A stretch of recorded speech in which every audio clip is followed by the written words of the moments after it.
हरित क्रांति नई कृषि व्यूह रचना का परिणाम थी जो 20वीं सदी में प्रारंभ की गई थी। 5वें दशक के दौरान, 7वें दशक के दौरान, 6वें दशक के दौरान या 8वें दशक के दौरान।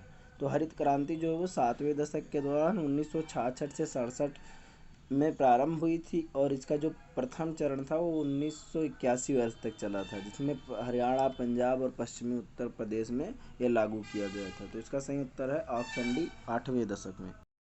सदाबहार क्रांति भारत में कृषि उत्पादन बढ़ाने के लिए प्रयोग में लाई गई। नॉर्मन बोरलॉग द्वारा, एम.एस. स्वामीनाथन द्वारा, राजकृष्णा द्वारा या आर.के.वी. राव द्वारा।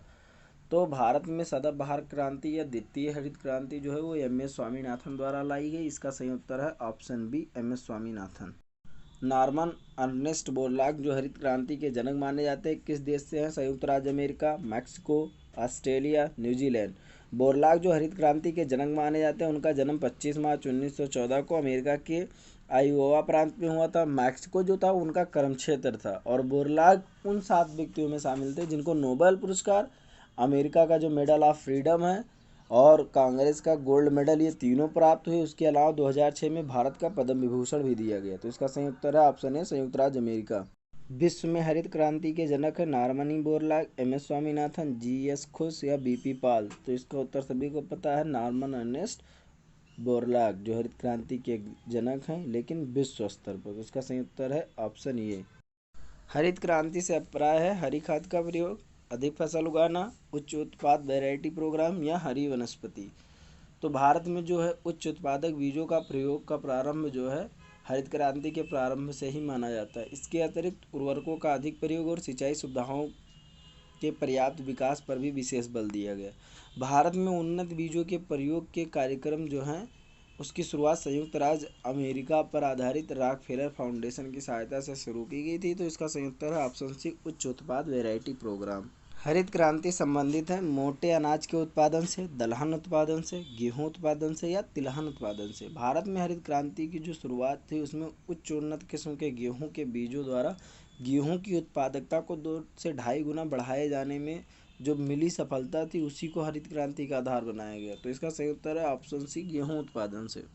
निम्न फसलों में से किसे हरित क्रांति का सर्वाधिक लाभ उत्पादन एवं उत्पादकता दोनों में हुआ? ज्वार, मक्का, चावल या गेहूं। तो भारत में जो हरित क्रांति का उत्पादन और उत्पादकता दोनों में सर्वाधिक लाभ था वो गेहूं की फसल की क्रांति से प्राप्त हुआ था। तो इसका सही उत्तर है ऑप्शन डी, गेहूं।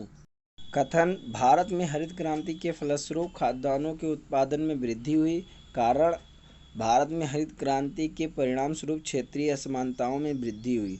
तो हरित क्रांति के फलस्वरूप खाद्यान्नों में उत्पादन में तो भारी वृद्धि हुई और उसके साथ ही हरित क्रांति जो है कुल फसल के 40% क्षेत्र पर ही प्रभावी हुई और 7% क्षेत्र जो था वो अछूता रह गया। तो हरित क्रांति से क्षेत्रीय एवं अंतर क्षेत्रीय स्तर पर असमानताओं में तो वृद्धि हुई, लेकिन इसका कारण मुख्य रूप से कई क्षेत्रों में हरित क्रांति का प्रभावी न हो पाना रहा, न कि उत्पादन में वृद्धि। तो इसका सही उत्तर है ऑप्शन ए और आर दोनों सही हैं, लेकिन आर ए का सही स्पष्टीकरण नहीं है। सूची फर्स्ट को सूची सेकंड से सुमेलित करना है। तो जो खाद्य उत्पादन में वृद्धि है वो तो हरित क्रांति सही है। दुग्ध उत्पादन में वो श्वेत क्रांति है, तो दुग्ध उत्पादन को श्वेत क्रांति से मिलाया जाएगा। मत्स्य पालन जो है वो नीली क्रांति है और जो उर्वरक है वो भूरी क्रांति है। तो इसका सही उत्तर कौन सा होगा? सबसे पहले ए का जो है वो फर्स्ट से मिलाएंगे, तो सबसे पहला जो ए ऑप्शन है वही सही है। गुलाबी क्रांति संबंधित है कपास से, लहसुन से, अंगूर से या प्याज से। तो गुलाबी क्रांति का संबंध प्याज उत्पादन से है। इसके अलावा जो प्रमुख क्रांतियां हैं जैसे काली क्रांति वो पेट्रोलियम से है, नीली क्रांति जो है वो मत्स्य उत्पादन से, हरित क्रांति खाद्यान्न से, लाल क्रांति मांस से और टमाटर उत्पादन से, पीली क्रांति तिलहन से। तो इसका सही उत्तर है ऑप्शन डी, प्याज से। कह रहा है निम्न में कौन सुमेलित नहीं है? तो सुनहरी क्रांति क्या है? उद्यान से संबंधित है, सही है।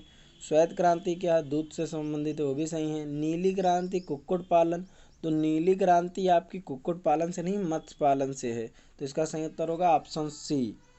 निम्न में कौन कृषि क्रांति के संदर्भ में सही सुमेलित नहीं है? तो सफ़ेद क्रांति क्या दुग्ध से उत्पादन से संबंधित थी, हरा जो था वो अनाज से है और सुनहरा जो है वो उद्यान से है, और जबकि नीला जो है वो मत्स्य से है, ना कि मुर्गी से। तो सही उत्तर है ऑप्शन।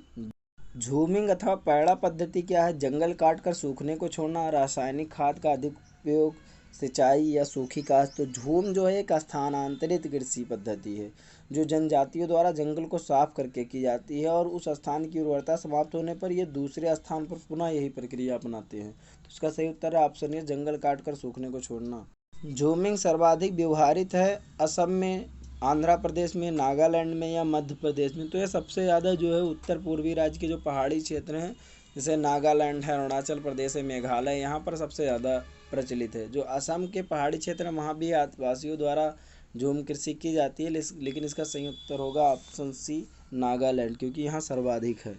जलवासी कृषि निम्नांकित राज्यों के पहाड़ी क्षेत्रों की प्रमुख समस्या है। असम तथा बिहार, बिहार तथा उड़ीसा, उड़ीसा तथा मध्य प्रदेश, महाराष्ट्र तथा उत्तर प्रदेश। तो जलवासी कृषि जो है वो असम और बिहार की मुख्य समस्या है, लेकिन नवंबर 2000 से जो एक स्टेट है बिहार से कटकर बना है झारखंड, तो अब वो वर्तमान में है। इसका सही उत्तर है ऑप्शन ए, असम तथा बिहार। सूची फर्स्ट को सूची सेकंड से मिलान कीजिए। तो पश्चिमी घाट है वो क्या है, उसकी स्थानांतरित खेती कुमारी है। दक्षिण पूर्वी राजस्थान की वालतरे है। उत्तर पूर्वी भारत की झूम है और मध्य प्रदेश तथा छत्तीसगढ़ की डाहिया है। तो इसका सही उत्तर होगा ऑप्शन ये। करा कि स्टॉक फार्मिंग है 2-3 फसलों को एक साथ उगाना, पशुओं का प्रजनन, फसलों की अदला बदली या उपरोक्त में से कोई नहीं। तो 2003 के पशुओं की जनगणना के अनुसार जो स्टॉक फार्मिंग का संबंध है वो पशुओं के प्रजनन से। तो इसका सही उत्तर है ऑप्शन बी।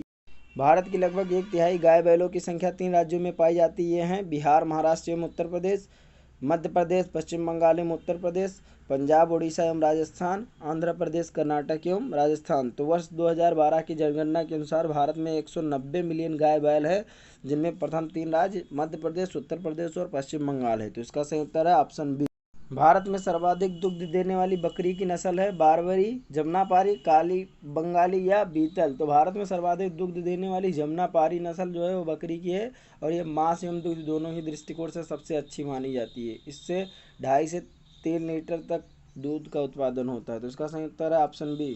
गाय की जो नस्ल अधिक दूध देती है वो है गंगातीरी, हरियाणा, साहिवाल या थारपारकर। तो साहिवाल गाय की प्रजाति मुख्य रूप से पाकिस्तान के सिंध प्रांत में पाई जाती है और इसकी दुग्ध देने की क्षमता काफ़ी अधिक होती है। तो इसका सही उत्तर है ऑप्शन सी, साहिवाल। विश्व में दुग्ध उत्पादन के क्षेत्र में भारत का स्थान है प्रथम, द्वितीय, तृतीय या चतुर्थ। तो इसमें हमेशा थोड़ा अप और डाउन होता रहता है। यूएसए और भारत का जो आंकड़ा है लगभग में आसपास है, लेकिन भारत का दुग्ध उत्पादन में प्रथम स्थान है। तो इसका सही उत्तर है ऑप्शन ए। श्वेत क्रांति संबंधित है अंडा उत्पादन से, दुग्ध उत्पादन से, गेहूं उत्पादन से या मछली उत्पादन से। तो सभी को पता है कि श्वेत क्रांति किससे संबंधित है, वो आपके दुग्ध उत्पादन से संबंधित है। इसका सही उत्तर है ऑप्शन बी, दुग्ध उत्पादन। राष्ट्रीय डेयरी शोध संस्थान स्थित है झांसी में, नई दिल्ली में, लुधियाना में या करनाल में। तो राष्ट्रीय डेयरी शोध संस्थान करनाल, हरियाणा में स्थित है। इसे 1989 में डीम्ड विश्वविद्यालय का दर्जा प्रदान किया गया है। तो इसका सही उत्तर है ऑप्शन डी।